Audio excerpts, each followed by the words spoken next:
7 o'clock, I would like to start the meeting of the Housing Overview and Scrutiny. I would like to remind everyone present this meeting is being recorded. Apologies for my absence, Rihanna. Yes, we've had apologies from Councillor Worrell and Councillor Churchman and Councillor Mays. Thank you. Okay, so in the absence of the Chair, Councillor Mays, and in the absence of the Vice Chair, Councillor Churchman, can I please have nominations for a Chair tonight? I propose Councillor Redsill. Can I have a vote on that? Yeah, support that. Thanks, Steve. Okay, so I'll hand over to Councillor Redsill then. Thank you. Has everybody read the minutes of the Housing Overview and Scrutiny from last meeting? Is everybody happy with them? Correct record, I think. Everybody read? Yeah. Okay. Any items of urgent business, Rihanna? No, I've not had any. Thank you. Item 4, any declarations of interest?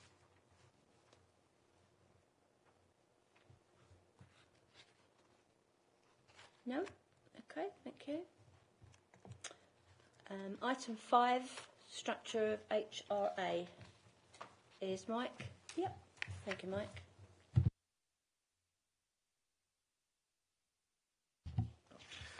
Thank you, Chair. This is my report to introduce. I'll just introduce. I'm Mike Jones, one of the strategic leads for corporate finance. So I do a lot of things to do with housing, social care, and general other issues as well. So there's no decision on this report. It was something that was requested a little while ago from ONS, which was just basically a kind of a bit more of a background and the sort of the structure of the HRA and how it operates. So that's what I've tried to include within the report. So I'll just go through it kind of briefly and pick out some of the kind of the salient points. So the introduction just really talks about what the HRA is and how it differs to the general fund, and that's quite a key point really when discussing HRA issues. It is a ring-fenced account.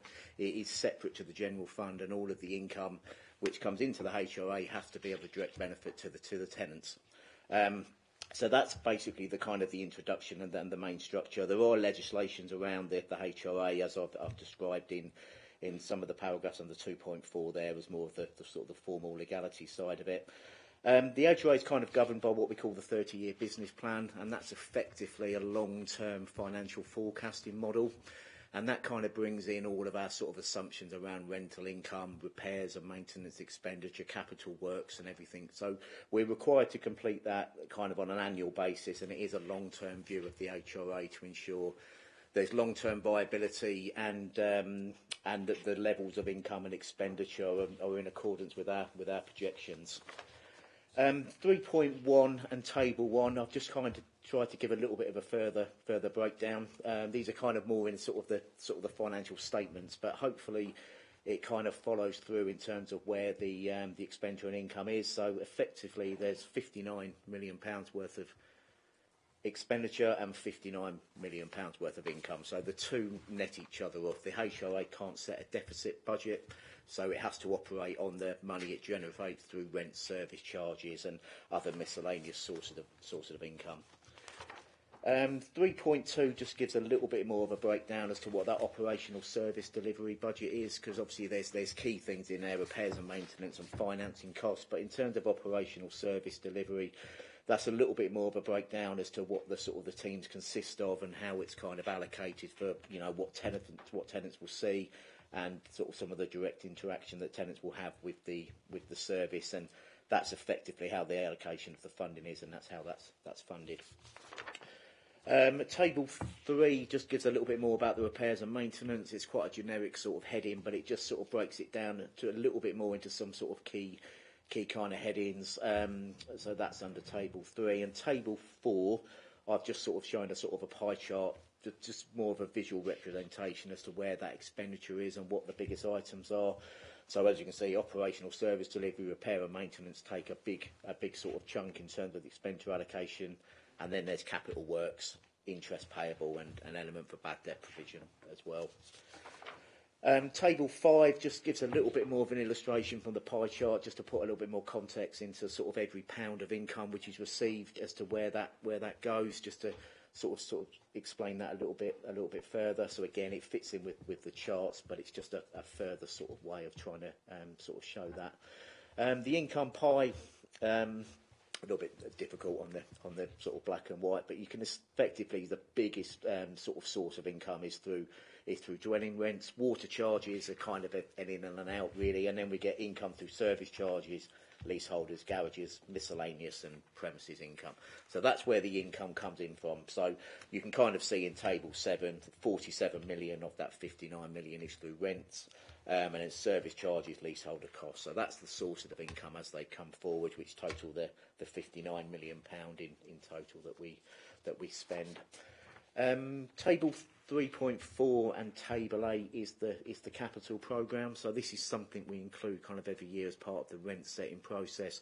So this is part of the major works or the non-revenue works. So you'll see kind of some sort of bigger budget lines in there. So transforming homes is effectively all of that spend on the investment in the stock, in meeting those standards, and then we've got the key sort of capital works as well, which flow through there. So in 22-23, we've kind of got an allocation of 53 million, and then you can see each year over the next 5 years, that's the planned expenditure and the investment which will be going in.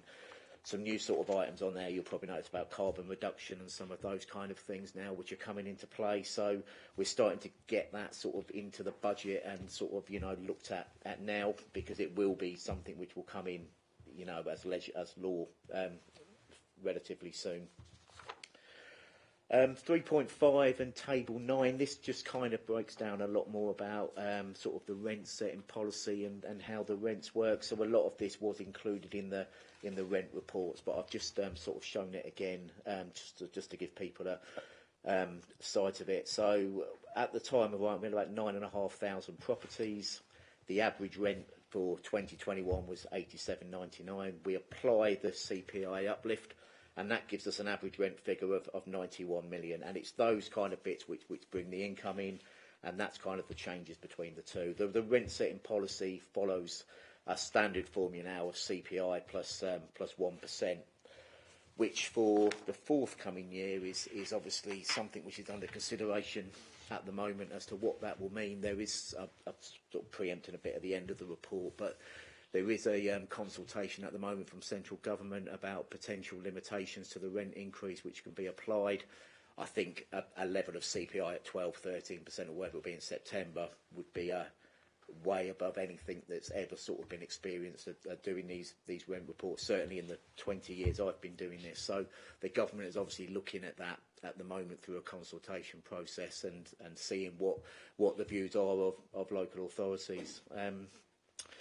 3.6 and Table 11 is specifically around service charges. So service charges do bring in a source of income for the HRA, and they are specifically aligned to services which tenants receive for their property. So you only pay for a service charge if you receive that service directly, and that's the 22-23 sort of levels and the different rates and what the service charges are explicitly for. 3.7 just touches on some stuff about right to buy receipts. So that's basically the amount of money that the council retains when it sells its stock through right to buys. We keep an element of that funding now. The rules changed quite a few years ago now, so we do keep the majority of receipts which we get when people buy their council houses, and we can use that to reinvest into new stock, either open market or part of new build stock. So that's a source of income really which goes in towards any regeneration projects with new builds on, or any open market purchases which we do to increase the stock levels. Table 12 is just a kind of a projection of those, so you can sort of see the level of money we're talking about. It's not insignificant amounts. So over the sort of the next, from this year over the next 5 years, we're expecting to get about £27 million of right to buy receipts. Part of which we're using for direct property acquisition, which you've probably seen. We've been doing that for a number of years now, and the rest of it is going to be allocated towards development schemes as part of the funding for new builds. And then there's just a little bit there really around the sort of the base budget for 23-24. So it was kind of, as I said, there is a consultation out at the moment about rent increases and what the limitations could be. Obviously, we need to factor that in when looking at the budgets, because costs are going to increase at the CPI level and those rates of inflation. And if rents are capped, obviously it creates a gap in the terms of the cost and the funding sources. So we're reviewing that at the moment. I'm sort of doing projections around the 3%, 5% and 7% on the basis that the consultation would come into force. So we're working within those parameters at the moment to model various different scenarios. And that is pretty much the end of the report, actually. So any further questions or anything, I'm happy to take. Thank you, Mike. I've got a few, but they're very short. So it's did I hear that right? 27 million on right to buy receipts. Yeah, in terms of what we're projected to get in. So we started with we had an opening balance of just over 30. Sorry, let me just refer back to it. So table 12, we had an opening position of 12.1 million, which we still had retained. We expect to get in 22-23 about 6.3 million, and then about 3.1 million furthermore. So that's based on round about 45 to 50 sales a year. So yeah, that's our forecast. Obviously, current economic factors, change, the ability with mortgages currently, and even in the last few days. But based on our projections, that's the kind of level of receipts we would hope to receive. It's still going up with people buying. It seems to be, yeah. I mean, obviously the mortgage situation will, but yeah, I mean, the right to buys have been relatively steady for a number of years. We've always kind of been around that 40, 45, 50 mark. So yeah, even through COVID times and other times, it seems a fairly stable market. If people have lived in quite a while, they get a good percentage off, don't they? I think that is the key. Yeah. As long as we're putting it back into building other council houses. Just wanted to query on page 13, Mike, and page 17. The garage, it says 879 on page 13 and 682 on. Can you just? 17. What's the paragraph? It's table 8. Table 8. And table 13, page 13. It's got table 1. Table 1, table 8.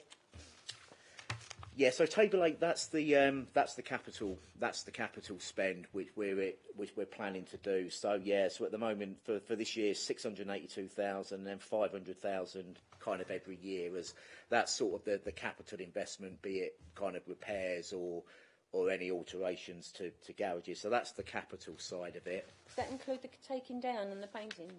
Is that included in there? Yeah. Yeah, I think that's all encompassing for that's sort of the allocation we have as garages generally. Yeah. Can I just ask a small thing while you're doing? I mean, obviously garages will come up. I think it's next time, is it, Rihanna? Garages are on the next housing overview, isn't it? Just to ask why we aren't doing. We've got some houses or some flats, 3-storey flats, and they've got outside to their garages. They've got doors on the other side. They haven't been painted for about 30 years. Could that not be something that is included in doing the garages? Because it's only he seems to have been getting on so well with them, garage doors. Is it something we can't... We've asked housing for so often just to get them painted, to aesthetically look a bit better, and it's not being done.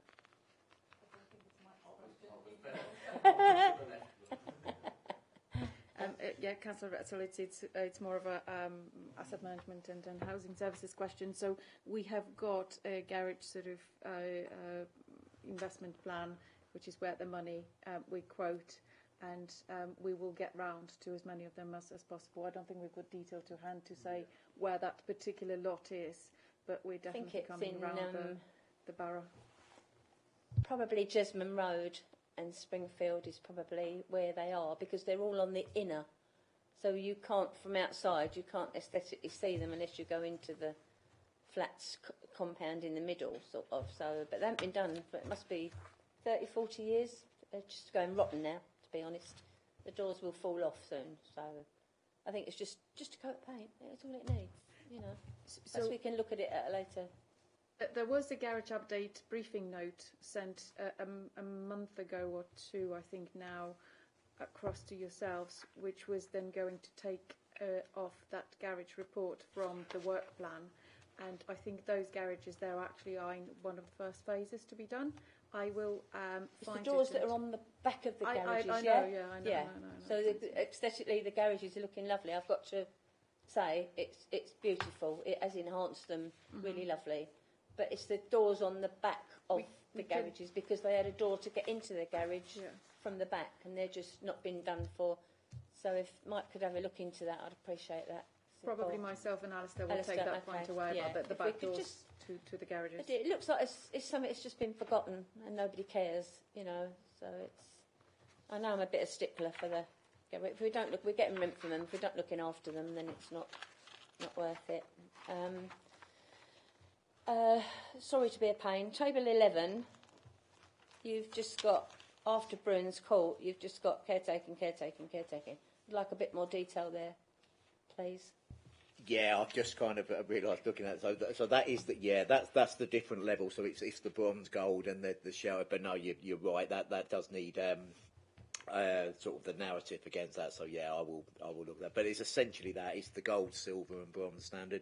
I think that's still right, isn't it, Evelina? I know that. Yeah. So it's just that level of thing. But no, I absolutely. I've no problem with it, but I just think we've probably got places where we think we've got a caretaker, and we haven't. Yeah. No. You know, understood. so it's I think years ago where I think it's round into Springfield from number 1 or 2. I think that house used to be a caretaking house for all the flats because they were all elderly people's places. Yeah. You know, and that was sold off to someone. Yeah. So there's not a caretaker there, and people might think that's still a caretaking house. So I'd just like a bit more. Yeah, perhaps we a bit will more have detail a would review be of that good. for the budget setting Yeah. as well. We will have a complete look at those service charges as well. I think that's me done for now. Has anybody else got any questions? Councillor Carter? Steve put his hand up first, actually. Right, okay. Who did? Steve. Steve? Sorry, Steve. Just got there just before me. Thank you, Chair. Thanks for your report. Just wondering, how do you compare yourself with other local authorities to see how well you're doing? Are there other local authorities around with, 10,000 houses and similar sort of environment, really? And if there is, it would be great to see what their breakdown was in relation, by comparison to ours, to say, well, this is where we're doing well and they're not doing so well, or something like that. Do you do that sort of stuff? Yeah, I mean there is a lot of kind of there is a lot of sort of benchmarking activity we do from the finance side, because it is an important part of it actually is looking at kind of expenditure and income levels. So I'm sort of part of a wider sort of finance network. I think in housing you have some quite specific kind of benchmarking data and tools as well, don't you, which kind of gets down into the detail of it. So yeah, I mean there are a lot of people on the sort of the business operational side in Evelina's core team that look at a lot of those things. So it would be things like cost of void repairs and relet times and void that, all of that is kind of monitored against other authorities and at sort of national kind of, sort of levels and industry averages as that as well. So we do look at a lot of that stuff in comparison when setting the budgets to see where we are. Be good to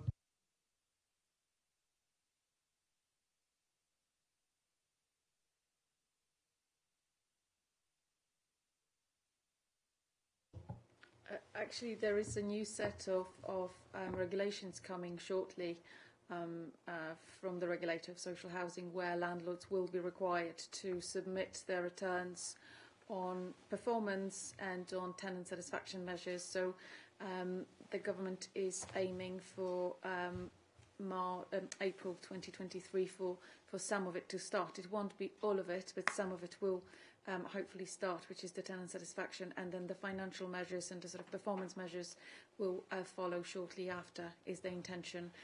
Because at this moment in time, whilst we benchmark, absolutely as Mark says, with others, it's more of an ambition and sort of checking on the performance as opposed to any actual requirement. So the problem with that is that it sort of just depends how you set the indicator in the first place. So some people might be, for example, void turnaround is a classic example. Some landlords take out major voids from a void turnaround.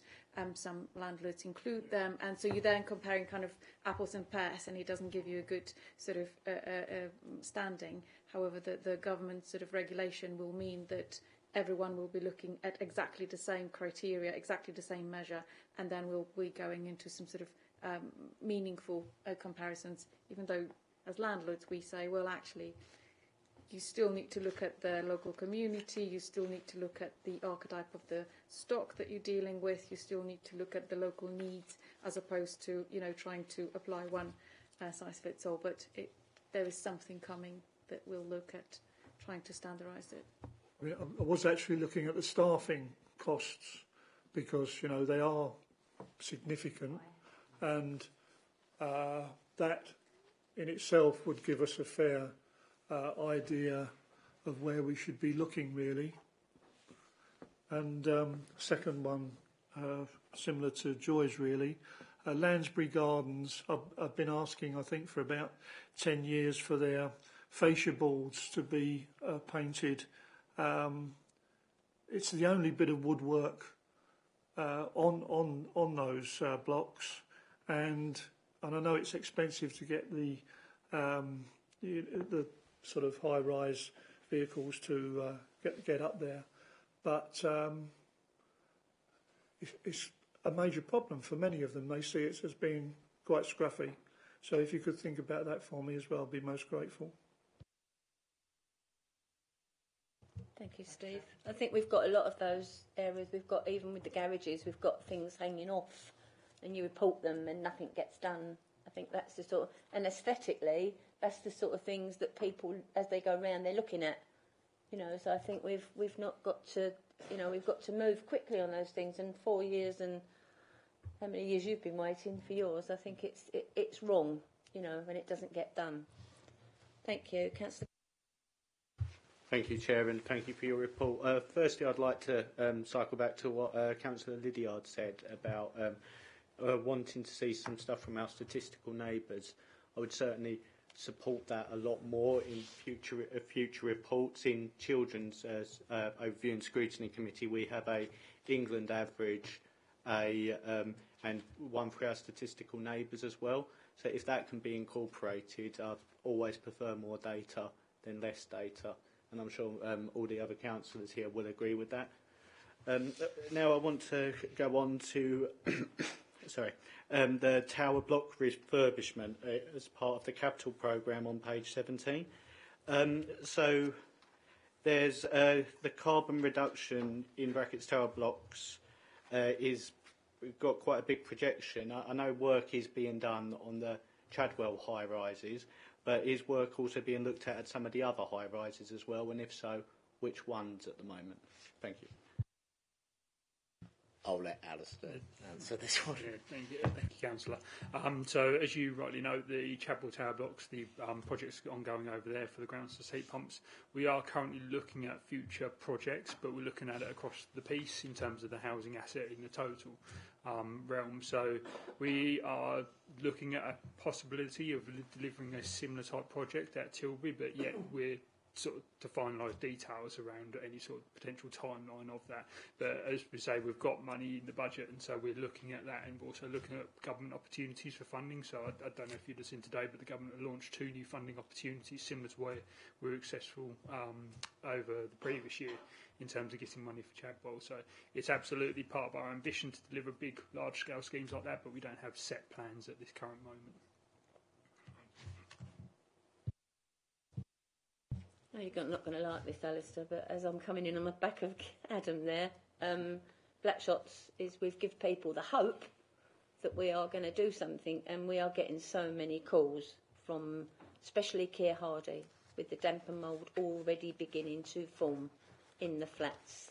So I think, hopefully we're going to move a bit. I'm not happy with refurbishing any of it. I would rather see them down. They are in a real bad state. We've got one lady in there, I think, has got a 15-year-old child with illness, a bad illness. It's only 15, and already the spores are there.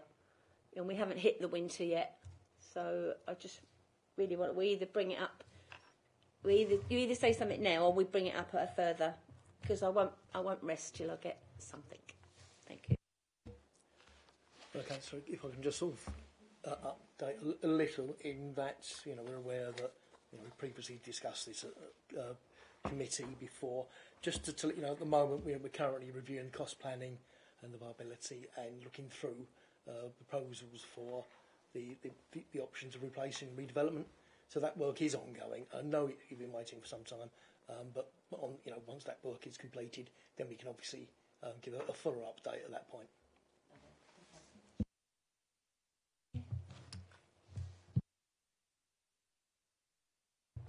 Thank you very much, Chair. Thank you, everyone. Can I just refer you back to the functions of the housing revenue account 2.2? Right. My understanding, if I'm correct, does it mean that the housing revenue accounts collects money as well as spends the money? That's right. The definition really is of the HRA is it's anything to do with council housing, the income that people pay. So we collect the income, the service charges and the other charges, and all of that money is ring-fenced away from the general fund. So you couldn't spend that rent money, say, on potholes or road maintenance. It has to go directly back into the service areas. So that's kind of what it's saying. So all of the income that is collected, and it is collected through the HRA and the rents team, it's then expended on the maintenance and improvement of council dwellings and services and functions for tenants. How transparent is this process, and how do you monitor and measure it? Well, I mean, in terms of accountancy, we have to keep it separate. So in terms of how we're structured as a council, that income comes through a source, and it is different to the rest of the kind of the general fund. So all of that income is reconciled down to an individual tenant's account. So we have to reconcile all of that. We have to reflect that income in the financial statements under the HRA as opposed to the general fund. And that's all subject to audit as well. So it is even by statute and audit regulations, it has to be completely separated. So, yeah, it's part of that process, and it's audited from external audit as well, so we have to meet those legislative requirements. Isn't it a concern that such a very big responsibility is done within the same, call it department or unit? Because there must be, it gives me a worry about issue of transparency and conflict of interest. Well, I mean, in terms of, so if you kind of think about, so each individual tenant has got an individual rent account. So this really breaks down to, in terms of transparency, and probably in some ways, actually, because it's reconciled back to individual people with individual dwellings, you can obviously go right back to all 9,500 tenants and properties can be seen at that individual basis, and the income flows through. So in other ways, there's kind of more transparency in a lot of ways, because you can tangibly, assess the levels of income coming in and the expenditure side as well. So it's very kind of clear. And then in terms of just how we operate on an accountancy basis, it's done on a sort of a coding mechanism. So anything to do with housing is, subject to a long series of cost codes, and all of that is then checked and regulated and, checked from external audit as well. So I don't think there'll be any concern about it being confused with the general fund or the funding not coming through, because there are reconciliations. And in Evelina's operational side, in the rents team, there's a whole team of people that actually deal with the collection of rents and the liaison with tenants and everything as well. Can I ask one more question? If I also take you back to page 13, table 1, the income there is at 59,112. Am I correct? That's correct, yeah. And the expenditure is 59,112. So we get the money, we spend the money. We're not saving anything.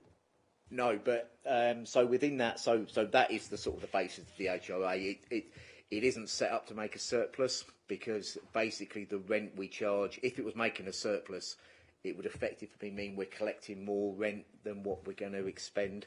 So that's part of the calculation of the process. So obviously the levels of expenditure are at 59 million, and that is, you know, covered across those areas, repair and maintenance and all of those part, and the rent is set in accordance with that. So we wouldn't be setting a budget to make a huge surplus of money, because that would effectively be a cost directly to tenants in doing that. They would be paying over the rent to what the expenditure requires. So it's that act. So it would always show a zero balanced budget, because that is the sort of the structure of it. So you need to generate enough income to meet the expenditure costs, and that's kind of the basis of how it operates. Just finally, is this in line with other local authorities? Yeah, I mean, absolutely. I mean, the rent setting process is pretty standard now. It changed a number of years ago, so I sort of refer to that CPI plus 1% figure. So I would say the majority, if not all, of local authorities follow that. That it is guidance, but it's effectively that's kind of what we need to do. And yeah, most HRAs would operate on a similar basis. They would have a net budget. They wouldn't be making any excess surpluses.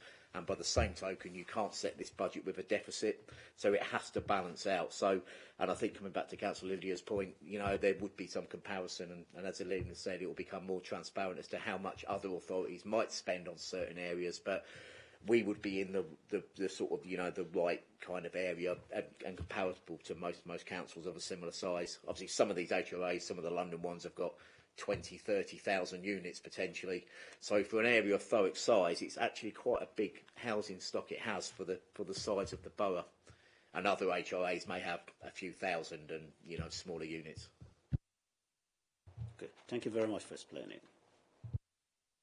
I think perhaps what we're asking for more is a more breakdown of what is on there, a little bit more clarity on there of what's happening to it all, because it's all really in one bit. I mean, I know I keep harping back to the garages, sorry and all that, I do really apologise, but it's taken me this long to get where we are now. But I think even with the garages, as Steve said, we've got bits in different wards where you look at them and you think we're getting £12 roughly a rent every week off that, but we're not putting it back in. If we're putting it back in, we can't see it, and people can't see it, and it matters to the residents whether they can see the work being done or not.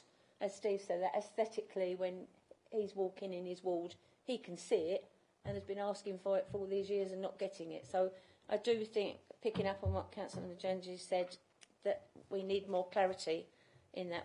I think it needs to be opened up a lot more, so that we see it broken down a lot more. I don't think there's, and I don't mean it's a good report. So, you know, don't take it the wrong way. There's a lot of work goes into this. I know we have a big housing stock, and we're doing some really, I know I keep saying about Chadwell, but Chadwell's having all new roofs. It's had all that development put in there, and the feedback you get from that is really, really good. So I like that, when you get feedback and they go, oh, council's doing really good work, you know. And then in some areas, you see nothing, you know. So I think it's that, and I hope perhaps if this comes back again, I'd like to see it back in a better form a little bit. Just that one, just picking up on that. Councillor Lydiard. Yeah, so thanks, Chair. I was just going to say much the same, really. That I know, you know, I'm a councillor in Tilbury St Chad's, and we've got quite a few sort of council houses there, and many of them are probably the oldest houses in the borough, with really lots of mould and damp problems. And it would be interesting for me to see how the money's spent in relation to the wards. I think most councillors probably think, oh, you know, him up the road, they're getting loads of money spent on them, and my area is not having much spent on it at all. That would be very useful from my point of view. I think that's a good point, Councillor Lydiard said, Mike. If we can have it perhaps in ward areas and see where the money's being spent, you know, in what ward. So I think that's a good point. Okay, if you don't mind us picking up on that. Can I just mention on page 15, table 4, 1% bad debt provision. Doesn't seem a great deal. I don't know how much we're in debt. Yeah. We've got I mean, debtors out to there. be honest, I kind of looked at this, and during the COVID period, I kind of made a bigger allocation for it. So I did sort of so there is a provision, there's a pot of cash effectively for it, and then every year we kind of make a decision. So if we're collecting £47 million, it would be naive to think we're going to get the full amount.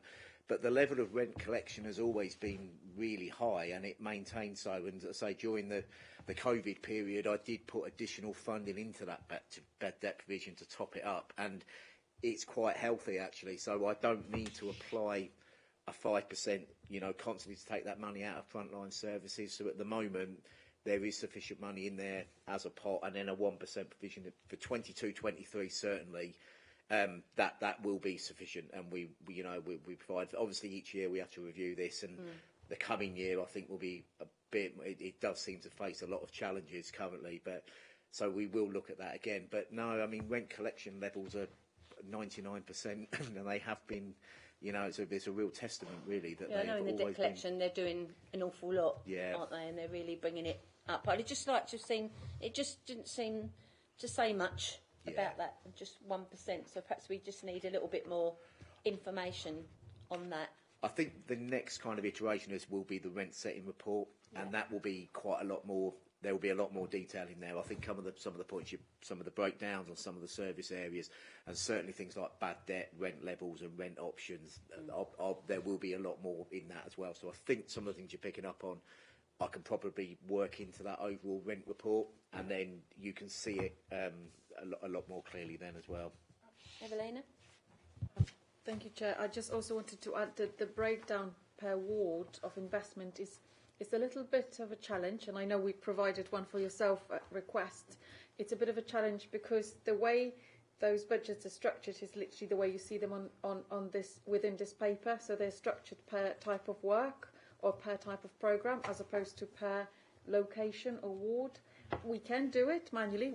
We've done it for Councillor Lydiard, we've done it for Councillor Mays, for Tilbury, but it just is a bit of a manual process because it's not how we tender the contracts, it's not how we package the work. We package the work on specialism or the type of block or type of contract. Thanks, Evelina. I think if it's been done for certain wards, it can be done. So if it's something to be done, we are a housing overview and scrutiny. We need to look at what's going on in what ward. If we know our ward is being up for some work, then I think we should really know. So if you can do that, that would be good. I know it's a lot of work, but we're here to overview and scrutinise, so I think we've got to do our job properly. So the only one other thing, Mike, was that on that table 3 is the lifts. It just didn't seem a lot of money, but and we seem to be having a lot of trouble with lifts in certain high blocks. I mean that's £210,000 a year. That's in terms of maintenance costs. I'm not sure if there's any further breakdown on that. Alistair, is there into sort of how that equates? I mean that is a service charge we bring forward, and that is the revenue side of it. There is a capital budget as well for it, but I think Alistair might know probably will know more than I will on that. Yeah, sorry, can I just clarify what table you were looking at? Were you looking Table 3. Table 3, okay. So, yes, that is the revenue. So that is the essential just maintenance, ongoing maintenance, any repairs that are picked up. As Mike said, there's in Table 8, I believe it is, the capital refurbishment cost is in there. So over previous years, we have undertaken a lot of the capital refurbishment already, and so therefore that budget has reduced over the sort of current period. But that is just the ongoing revenue expenditure in Table 3. I only asked that, Alistair, because in my ward, they were sent out bills for door entry, and they got their own front door. So it didn't make a lot of sense. It either means that whoever's doing it doesn't know those blocks, and I think there's a few of them. I don't know how many off the top of my head. 2, 4, 6, 8, 10, 12, about 16 flats. But they're 2-storey flats, and they've got their own front doors. And they were sent out bills, not this year, but they were sent out bills for door entry, which most of the other flats have got door entry, but those few didn't. So that's where, I mean, sometimes if you don't know the area, and perhaps officers don't visit, they're sending out bills thinking they class them all as the same. So I just need to clarify that they don't get sent out any bills that are not meant to be for them. We must have other bits of the borough that have got the same system because they were built in the, I don't know, 60s. Yeah, you've probably got them. Dunedin House in Calcutta Road. They've got some houses that have got the doors flat on the front. That's right, yeah. So I think we've got to, and I'm not getting at officers, I just think you've got to know the area a lot better before you. It's a bit like when we had, we was doing the tarmacking on the road, taking up the slabs and doing, they put in the Springfield Road to say that if anybody wants to drop curb, they can have it at a special price, but there's no one in Springfield Road who can have a drop curb. So that is just the, if you're not looking at the area or you don't know Thurrock, please get out there and have a peek. So, but that's all I've got. Adam, have you got anything else? I did have one more. It's me being a bit. It's page 19. We've got caretaking in Heathling Close. I would like to know what that entails because when I first became a councillor, I found out that, or I was told that this Heathling Close wasn't the weeds weren't cut for quite a while after it was built because it was never added to the council's table of work. So I'd just really like to know if you do have it to hand, what does that £781 a week get a resident of Heathling Close? I can take some of it. So so this is the new build scheme, and the first year or 18 months even was included within the developer actually defects liability period, and the developer being responsible for doing the weeding and cutting of the grass. You're absolutely right. We were not happy with it, and it's not acceptable. The sort of the level that it was, it kept on being raised with the developer, and I think Keith's team spent a lot of time sort of dealing with that. It has now been handed over, so it is now on our grounds maintenance schedule. So caretaking charge does not account for it. Is a grounds maintenance cost is a separate cost. It's not caretaking. Caretaking is just cleaning of the communal areas that are done within the block and some of the litter picking of the estate. There is a communal garden there. Would that be included as well? Communal garden will be included within grounds maintenance costs, not caretaking. Thank you. Thank you, Evelina. Just pick on Mike again. Sorry, Mike. Just a small thing. Chapel St Mary Flats have got a concierge in there. Yes? We've got cameras on Blackshots Field and cameras near Jesmond Road. None of them seem to be picked up. They're supposed to be picked up by the concierge in Chadwell. I think it's in the road. They've had a couple of cars hit and they've asked whoever council put the cameras in, obviously, but they've asked to look at it, and the concierge at Chapel won't let them.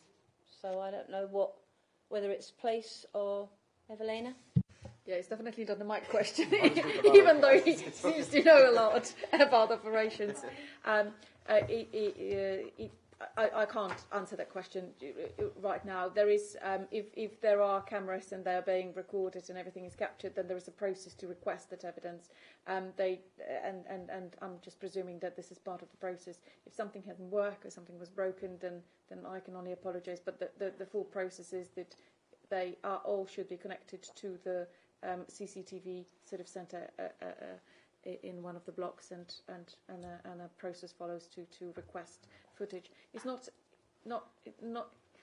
You have got to meet certain criteria in order to be able to request the CCTV footage, obviously, because there's a lot of data protection issues there. But assuming the correct process was followed, this should be released.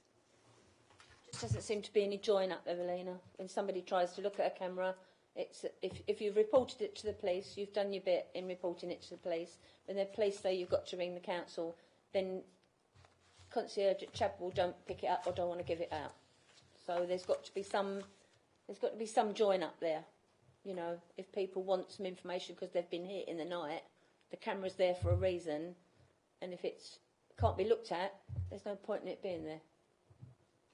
I can take it away to maybe do a bit of a briefing note for the sort of, so we know what we say to residents, what's the process to follow in order to get access to CCTV footage. Because as I say, it's governed by data protection protocols, so it will not If someone be released. could come back to me, that would be good. Yeah. Thank you. Thanks for that. Everybody happy? Yes. Right. Item 6, development programme, housing development programme update. Oh, sorry. Oh. I don't want to go home, I think. Right, recommendation, Housing Overview and Scrutiny Committee. No, I don't like noting things either. Sorry, it's a pet hate of mine. And comment on the report. Is everybody happy? 1.1? Yep. Yep. Okay, thank you. I think I just want them to come to something fruition, not just note them. You know, it doesn't seem like we're doing much. Thanks for all your hard work on that. Much appreciated. Right, item 6, Housing Development Update Programme. Keith? Good evening, Chair. Good evening, Thank you. Committee. Thank you. So my report it's an update report. By nature, it's going to be fairly brief. So I'll take through in summary in the paper. So the first introductory paragraphs have some general commentary. So that's from 2.1, starting there. So some general commentary about the programme matters. And I think that sets out just a couple of bits and pieces that I want to draw attention to. So at paragraph 2.5, you'll see some graphs there in front of you, and that sets out the current planned structure of the programme in terms of numbers of units to come on site and when those numbers will come through into delivery. So that's currently as it stands. At 2.6, I'll draw members' attention to the fact that there are 2 sites that are no longer being considered for housing revenue account development. That sets out the reasons within that paragraph. And then the rest of that section 2, from 2.7 onwards, basically sets out some of the pressures on the programme and, of course, on individual projects that together inevitably will present some challenges to development and project viability. I think we understand generally those pressures within the sector, and there's some commentary in the paper that sets out that detail. And then the rest of the paper from section 3 onwards really is an update, which I won't take you through in detail, it's all there, that sets out some updates on individual projects and where they are at the moment and where matters are progressing.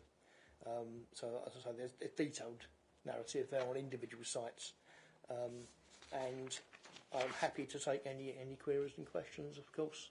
And that really is the end of my brief presentation. Thank you. Thank you, Keith. Just one, really. I haven't really got a lot. As you say, another noted thing again to begin with. Just about the civic offices, really. Why aren't we bringing someone in? It says a commission for demolition when we've got a pretty good building there. Why aren't we just gutting it inside and make it into apartments inside? Why do we need to take a building down that is quite good brickwork? I don't see the point. Okay, so if I can just sort of respond to that, in previous reports, both to this committee and also to Cabinet, that set out the reasons why it was considered that wasn't an option to be pursued. It was considered the suitability for adapting that existing building, together with the condition of the building, meant that it was evidence within those papers that demolition and redevelopment was the preferred option, given the conditions and issues with the building, and, as I say, its adaptability to redevelop, if you like, or refurbish as housing stock. It's not been looked into because the building is there's something wrong inside, or is it asbestos, or? So no, there was. No. I can't refer back to in detail to those particular papers. I'm happy to share them, but no, there was an assessment of the suitability of that building, and there are there are failings with the building. I'm trying to think of how it was described in terms of its future structure. I know we had leaks in there a while back. Yeah, I mean there was some narrative in that paper, so I'm happy to refer back to that and reshare those papers that I think set out in some more detail that option, how it was considered, and what the conclusion were. Would it be something to take back to Cabinet, just to... Well, certainly, I mean, that paper has been through Cabinet previously, and there was sort of, it was noted and agreed and moved forward. We are, as saying, we're still working on the project, still engaging, and that will form any sort of final decision, if you like. That will be referenced again. So we will get something back here. Yeah, absolutely. Before that happens, yeah, for sure. And I think, if I'm not mistaken, it's actually on the work plan for if it might be the next cycle of committee meetings. An update. That's the plan. So you'll get some more detail at that point. Okay. It just seems a shame we're taking a building down and it's right next to one we just built. Are we going to infringe on that when it's a perfectly good building outside? To me, it could be gutted. Coming from the building, I think it's just a waste of a building that is all them bricks. I'm thinking, It's on the next one. Yeah. Okay. So I'm coming up on the next one. Yeah. Okay. Lovely. Okay. I haven't any. Councillor Carter. Hello. First of all, I'd love to see new council homes being developed. Very much welcome that. I just want to see where we've got 505 the total of potential dwellings. How much would this cost in total? That's a very good question, and we'll never know until we get tender returns back. But I think the fairest thing I can say at the moment is that we'll, each one will be costed individually. Different types of properties cost more than less. I don't have a global answer for you just now. I'm happy to go back and just compile our cost programme to show that. I don't have it in front of me, I'm afraid, Councillor. But each individual project will vary according to the property type, matters like height and density and so on. It was more for my follow-up question. In 2.8, it says the cost of to the council required to fund the development has also increased. I was wondering, we've got over 20 million in the right to buy fund, as we just saw in the last report of money that's come in. Is there actually a requirement to borrow here, or can we just use that right to buy fund? Right to buy can be used towards new development, but only up to 40% of the cost. So where we have available right to buy receipts that can be applied to the programme, we do. The balance is funded through borrowing. The other area that we can apply for is grants from Homes England, and so that can be substituted in place of the right to buy receipts. So there's another form of subsidy to supplement the funding of the programme. Thank you very much. Yeah, I want to go back to Beaconsfield Place. They're not happy. The tenants are nowhere happy. All the meters were wrong. Everybody was paying everybody else's bill. But apart from that, children are getting into it. And where the bedroom windows are, they're going past and banging on the windows. When I was on the panel, we had them come down, and I said I wanted a small wall with the fence on top surrounding it so the children couldn't get in, but they're getting in, and the tenants are frightened. So I think this is possibly part of a response from yourself and other colleagues, but I think we are aware that there are some issues, particularly, we're aware of them, and we're managing and we're dealing with the issues of the meters. That was a failing on the contractor's part, and they've acknowledged that and apologised, and that's getting put right. In terms of the access problems, so again we're aware of that, and I know working with colleagues in the Housing Management Service, they're doing what they can to tackle that. Wherever there are failings from a design, and we'll be honest and say there's always going to be some issues. We do pick that up in our lessons learnt, but I know if colleagues can add to how they're trying to deal with the management issues. Keith, is that something that funding could be funded for doing something like that? Because it's not a big thing, is it? It's a small... Right, if it's sort of works, minor works from now on in, then I think that comes down to housing management service would do that. So I think probably Colin's the best place to answer that particular question. In for the tenants, hasn't it? If they're so close to the pavement, you know, with nothing in front of it, it's not how you would normally. They're getting in round the back. Yes, it's not how you normally would build something like that and just leave it open to the elements, is it? Really? You know, if you had private flats, they wouldn't.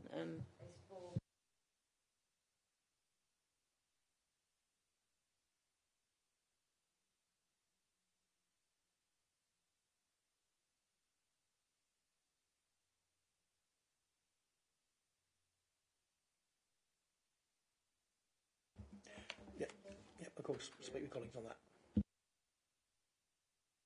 Yes, thank you again. It's going back to 2.5. 505 dwelling new homes are going to be built. 341 are anticipated to be for housing revenue account. What plans do you have for the remaining 164 dwelling homes? Thank you, Councillor. So those charts include those properties that are planned to be built out by the council's wholly owned development company, Thurrock Regeneration Limited. So that balance of properties are properties that would be built out and developed by TRL, Thurrock Regeneration Limited, and they would be either selling those properties or they would be letting them on private rent. Either way, they would be market-facing properties. Of course, each TRL site will have its own Section 106 requirement, so that there are affordable housing proportions with them. But that difference in numbers is the TRL market-facing units to be built.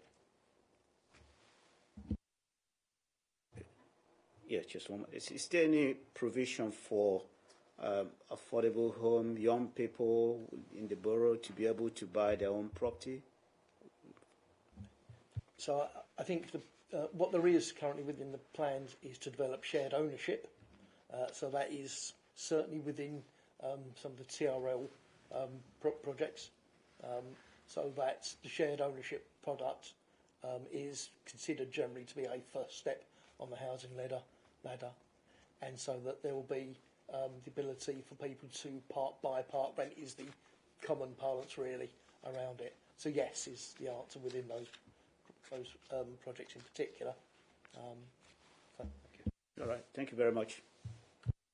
Thank you.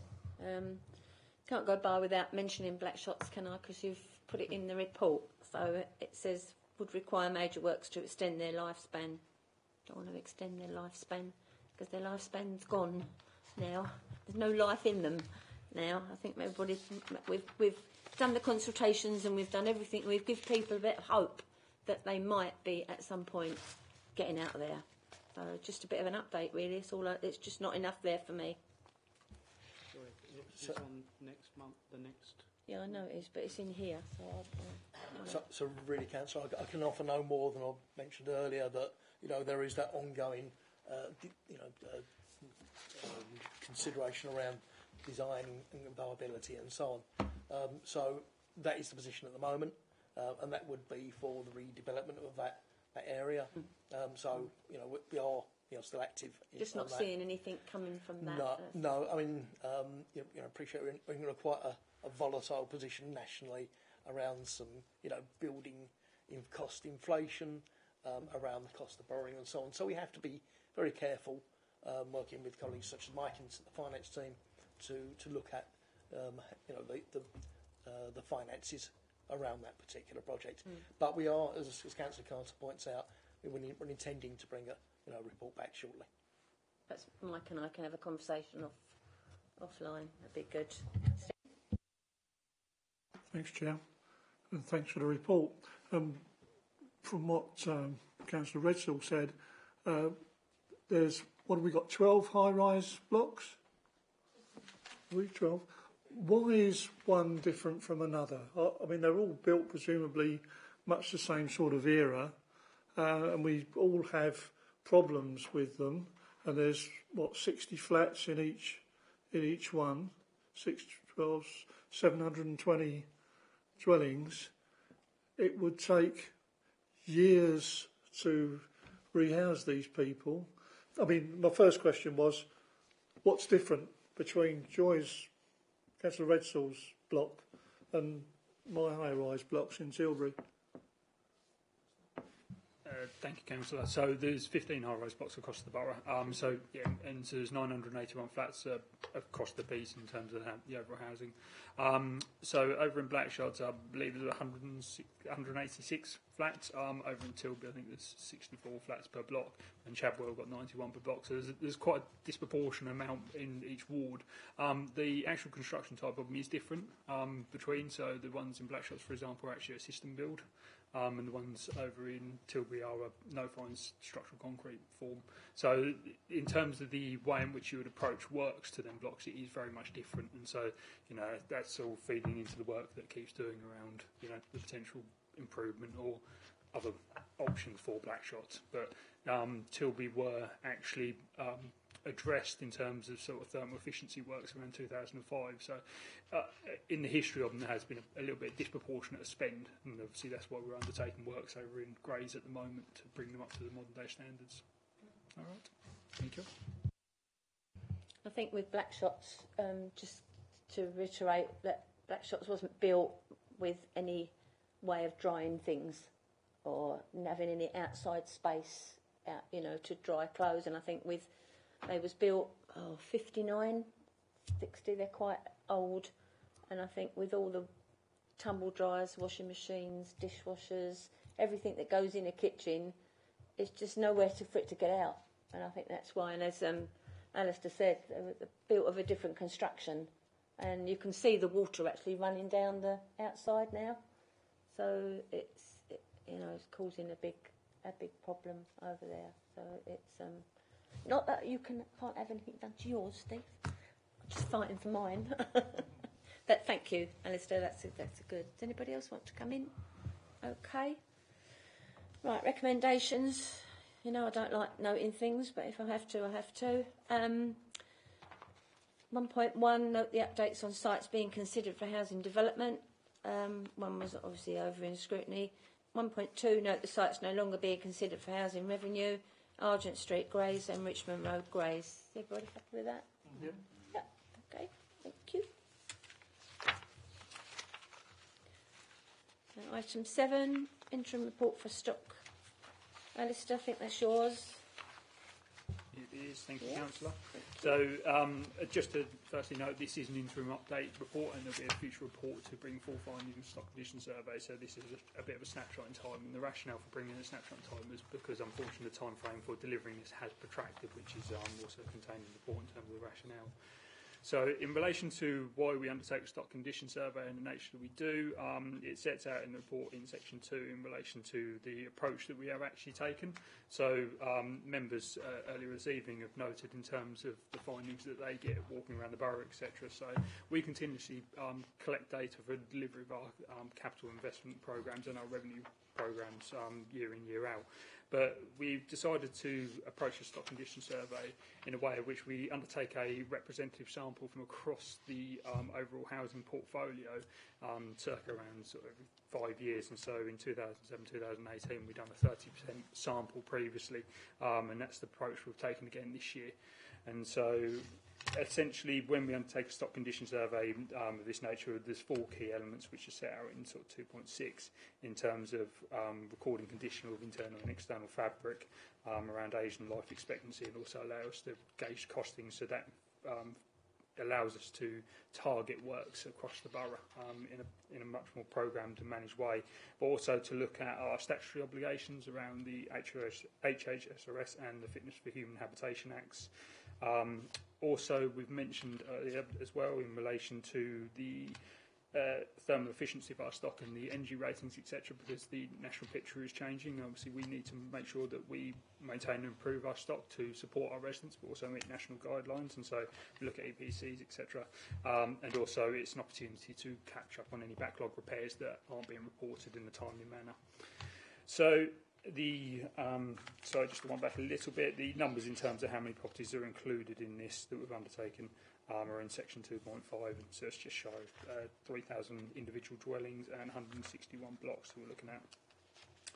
Section 3 of the report, it outlines just access, and it just sort of adds to the rationale in terms of why this is an update report, because unfortunately access for this hasn't been as well as it probably could have been, but unfortunately it's just the nature of the type, so we've had to add additional properties as we've moved through. Section 4 of the report gives a sample in terms of property types that were included in the sample that were provided to the consultants undertaking the report. So it's an external independent consultancy practice that undertake this survey, professional consultancy practice. And this gives a representative sample from across the stock of the numbers that we've actually provided, and the column in terms of the surveyed, that's the actual blocks and the homes that we've actually gone into, and so it shows the representation across the piece. So moving on to section 5, this gives a sort of overview in terms of the findings to date, and it notes at the top that it's based in 807 properties in this specific part, and so the figures at the bottom are sort of a snapshot in terms of what the data collected at this time. It does note in there that the findings are relative in terms of what we're expecting, in terms of it being more of the external works nature, and that does align with our current investment plan under Transforming Homes. So there's been updates recently around our capital investment programs. We're currently focusing on our Transforming Homes delivery program around externals after years of delivering internal improvements in people's homes. And so the second highest one on there is heating and plumbing. There's some rationale within the report in terms of how much we're actually spending on that, around £600,000 a year, upgrading heating systems, hot water and heating systems in people's homes. And so moving on to section 6 of the report, this talks about specifics around our statutory obligations around the regulatory findings, and it does note in there the findings that there was the 5 specific properties where there was individual severe risks out of the whole stock that was surveyed at the time writing this report, and they were referred and dealt with appropriately. Also the table gives a further breakdown of that element. So just moving on to section 6.6, again this report notes that the information included in damp and mould, and clearly there will be further information that's in terms of what's been collected from the stock condition survey, but supplementary to that there will also be a specific damp and mould report that will come to this committee as well. So the table included under 6.6 gives a breakdown in terms of findings that have been collected in the stock condition survey against each individual archetype, and so you can see that it's a proportionate figure in terms of what the findings have been, and that is categorised in line with the legislatory guidelines under Fitness for Human Habitation. Section 7, this looks around the energy performance data, and over on page 9 it gives the sort of energy performance ratings of what's been collected. So EPCs, these surveys have been undertaken as part of this exercise, and that gives us a visual aspect in this graph in terms of how our homes are performing. And this is really key data for us, especially when we're looking at future investment programs and the possibility of capturing external funding. So recent government fundings are launched just today, targets properties that are lower than a band C, and therefore we can apply for funding to bring them up to a band C. So having this up-to-date data for our narrative is absolutely key to firstly inform our current investment programs, but also to allow us to bid for funding pots as necessary. So just on reflection, in terms of this is an overview report, and I've included a number of figures in there to go sort of set the scene, what we're finding today, and also to obviously let you know that we'll be bringing the further report back in due course. Thank you. Thank you, Alistair. Thanks for the report. I thought it was really, really good. I only really have sort of two questions. We seem to be spending a lot on roofs. Does it mean that the roofs are deteriorating quite quickly, or? It is in line. So in terms of what we're spending, at the moment we've just done a large investment programme over in the Garrison Estate, upgrading all the roofs, and we've been doing work over in Chadwell St Mary as well. And so the roofs across the borough are predominantly within the sort of 40 to 60 year range, and so it is expected that that's going to be a high level of expenditure that we need to tackle over the next few years. Okay, you say we're bringing Are we being people that are looking at all these problems we've got in the council? Are we using consultees? And if we are, how much are they? The surveying company undertaken. So it's actually in the report. It's around £300,000 that this survey is costing. Is that in all? Yes. Councillor Carter. Coming in with the roof repairs, is that Felicia Way? One in Chapel St Mary. Sorry, I'd have to look in terms of specific the townhouses. There's at Thurrock, Camden, and Felicia Way. It's just that the scaffolding there has been up for well over a year.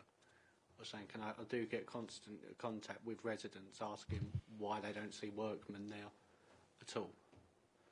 Okay, thanks. I'll have to take a note of that and then revert back.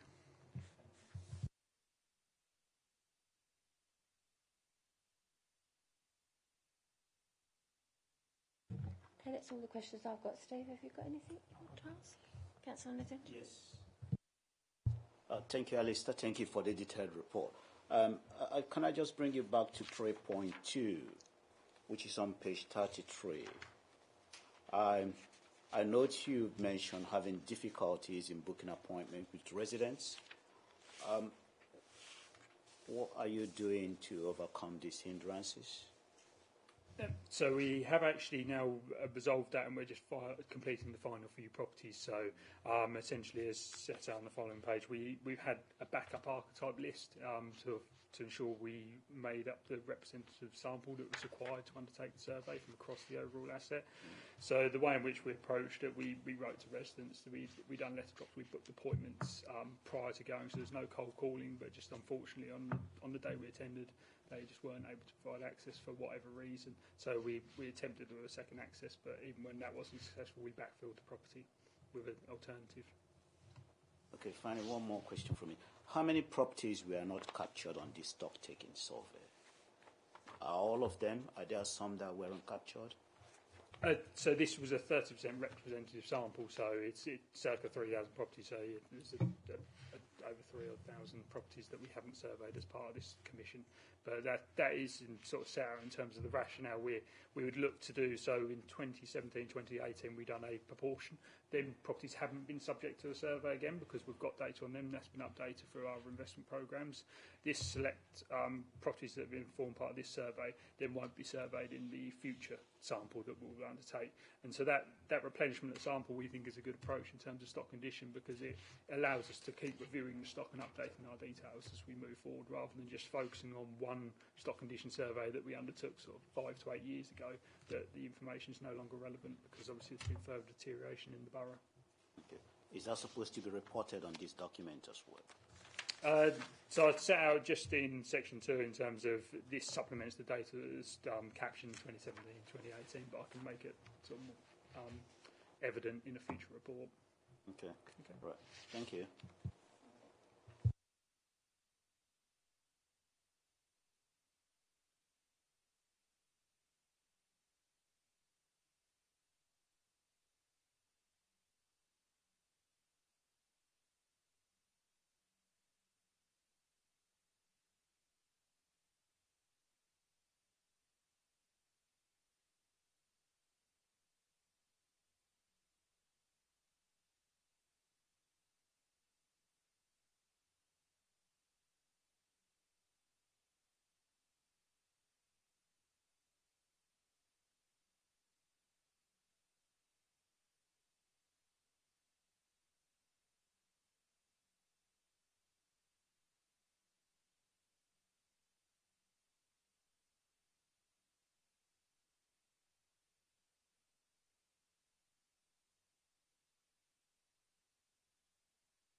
Carter? I was just going to say, if we could say to Kelly, with the fees and charges pricing strategy 22 to 23, I'd like to bring back to what Councillor Lydiard and myself said earlier about statistical neighbours. This seems quite a good area that we would like to see how Thurrock compares. And I don't know if other councillors agree with that, but that's certainly something. Oh, very good. Yeah. I don't think, Councillor Carter, that it will be possible because at the moment, as I mentioned, it's a voluntary benchmarking through external organisations, and there's organisational housemark that some of our neighbours would subscribe to and provide that voluntarily. The regime that I mentioned that the government is trying to introduce, it's at least 6 months away for the tenant satisfaction measures, and for the sort of financial measures it's probably more like 18 months, because there's got to be legislation brought in order to make that a requirement for social landlords to submit that. Would we be able to compare with the ones who do agree to share their information there?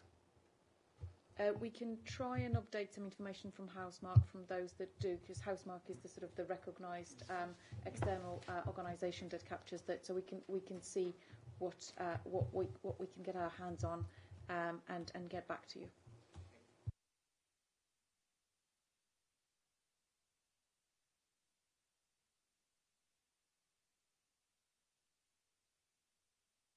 Just to back up what Councillor Carter was saying, I mean, you don't always have to name the local authorities.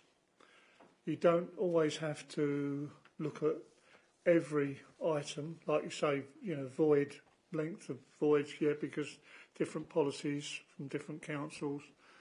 But there are some items which are really, really important, and we should be seeing them, to be perfectly honest, and they shouldn't be that difficult to get hold of. No, I agree, and I actually quite welcome the regulation that is coming, and that makes it absolutely a requirement for our social landlord to submit that, because, as I say, the current regime is such that you can, if you so wish, but the methodology is different, which is why it makes it difficult to compare. But I really, really welcome the regulation. Chair, if I may also just add, the garage project update at the last meeting, you requested to bring that item forward, which we did, and it was then changed to a briefing note. So this was meant to be taken off the November committee. This is minuted at page 8 of the paper of the minutes within the current pack. So we had provided the note. It was sent in July via Jenny. So that was meant to have dealt with this element on the work plan. Okay, is it possible to...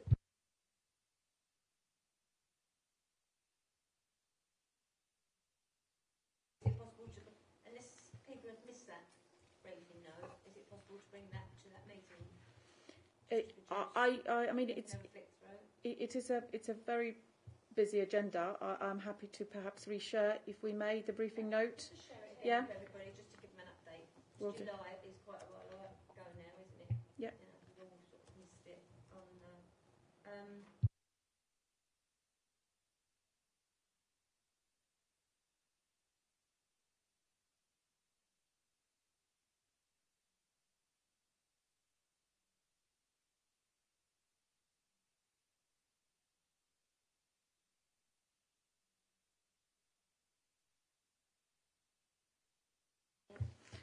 This was a specific request from the chair to actually move it to the March committee.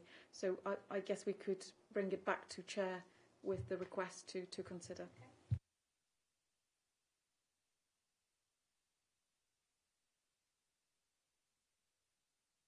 I'm going to do it as chair, but I just wanted to, I brought it up with Evelina today. We've got a lot of land in Thurrock with pieces of land beside a house where we've built council homes, and we've got a bit of land that is perhaps 2 or 3 foot wide with nothing on it.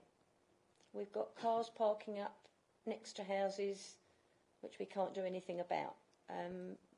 We've done little bits, but I think it's where housing and highways don't get together with each other. It doesn't join up. You've got highways that would like to do something, and then housing doesn't want to do it. So I don't know where we go with that one, but I'd like a little bit of work to look into it, please, because I think we've got something that highways wanted to do today for next week, like we've done in Long Lane, Evelina. You know, we've done that to stop the lorries and the motorbike people getting on the land, and it has done its job. And we've got a little bit in Laird Avenue that we've been asking for 4 years to get something done with it. Highways are willing to do something, and it seems to be housing doesn't want to. So I just really know why housing doesn't want to do it if it's helping.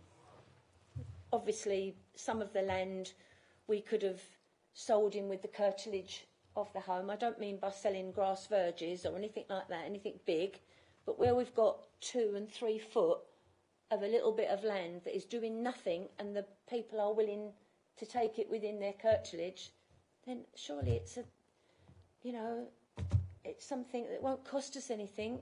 And I don't know. I would like somebody to, anybody, please, just to look into it so that we join up a little bit with. We've got trouble, haven't we, Evelina, with highway land, housing land, and it doesn't sometimes join up. If it's housing land, then you've got to pay for it, and then highways will do it. You've got to give the money back. So it to me, it doesn't sit well with me. And as I've been a councillor a long while, I seem to be fighting a losing battle sometimes. But it's just that these banks end up full of mud, holes, and everything, and they just give a lorry a chance to park there, stick his 2 wheels up, and block the refuse truck from getting in. And it just doesn't make sense to me. So just please, if you could do a little bit of work, I would very much appreciate it. And I confirmed Wait with bated breath. that I committed to look into that. Okay, thank you. Okay, have anybody else got any work they would like to bring forward? No, Steve?